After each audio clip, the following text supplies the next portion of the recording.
Rajasthani കളക്ഷനില് full open blue കളറിൽ വരുന്ന ഒരു ഗൗൺ ആണ് ഇപ്പൊ എന്റെ കയ്യിലിരിക്കുന്നത്. ഇപ്പൊ ഞാൻ ഈ ഇട്ടിട്ടുള്ള സെയിം ഗൗൺ തന്നെയാണ് എന്റെ കയ്യിലിരിക്കുന്നത്. നല്ല ബ്യൂട്ടിഫുൾ ആയിട്ടുള്ള വെസ്റ്റേൺ സ്ക്വയർ നെക്കാണ് ഇതിൽ കൊടുത്തിട്ടുള്ളത്. ഓപ്പൺ ആക്കി നോക്കാമേ. അപ്പൊ ഇത് വരുന്നത് ഫുൾ ലെങ്ത്തിലാണ്. ഫുൾ ലെങ്ത്തിൽ നല്ല വുഡൻ ഇൻസ്പയർഡ് ബട്ടൺസ് ആണ് ത്രൂ ഔട്ട് താഴെ വരെ നമ്മൾ കൊടുത്തിട്ടുള്ളത്. ഈ ബട്ടൺസ് ഒക്കെ നിങ്ങൾക്ക് ഓപ്പൺ ചെയ്യാൻ പറ്റും.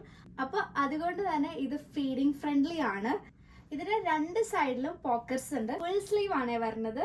ഇതില് സെമി ബലൂൺ ഹാൻഡ് ആണ് കൊടുത്തിട്ടുള്ളത്. 50 to 54 ഇഞ്ച് ലെങ്ത് ആണ് വരുന്നത്. ഇതിന് ഇത് പറയേണ്ടത് ഈ പ്രിന്റിംഗ് ആണ്. കോട്ടണിൽ ഇത്ര ബ്യൂട്ടിഫുൾ ആയിട്ടുള്ള പ്രിന്റിംഗ് വളരെ റെയർ ആയിരിക്കും. അതുപോലെ തന്നെ ഞാൻ ഇടുമ്പോൾ തന്നെ എത്ര ക്യൂട്ടാന്ന് നിങ്ങൾക്ക് കാണാം. എനിക്ക് ഭയങ്കര കോൺഫിഡൻസ് തോന്നുന്നുണ്ട് ഈ ഡ്രസ്സ് ഇട്ടിട്ട്. പിന്നെ ഈ സൈഡിലാണെങ്കിലും നമ്മളിവിടെ എലാസ്റ്റിക്സ് കൊടുത്തിട്ടുണ്ട്. അപ്പൊ ഇവിടെ ഒരു ജസ്റ്റ് ഒരു ഷേപ്പ് ചെയ്യുന്നതുകൊണ്ട് തന്നെ നല്ല സ്റ്റൈലായിട്ട് വെയർ ചെയ്യാൻ പറ്റും കേട്ടോ ഈ ഡ്രസ്സ്. മീഡിയം തൊട്ടിട്ട് XXL സൈസിൽ അവൈലബിൾ ആയിട്ടുണ്ട്. അപ്പൊ വേഗം ന്യൂ കളക്ഷൻസിൽ പോവാ. നിങ്ങളുടെ ഓർഡർ പെട്ടെന്ന് തന്നെ പ്ലേസ് ചെയ്യുക. അപ്പൊ പെട്ടെന്ന് തന്നെ നിങ്ങളുടെ ഡെലിവറി കിട്ടുന്നതായിരിക്കും.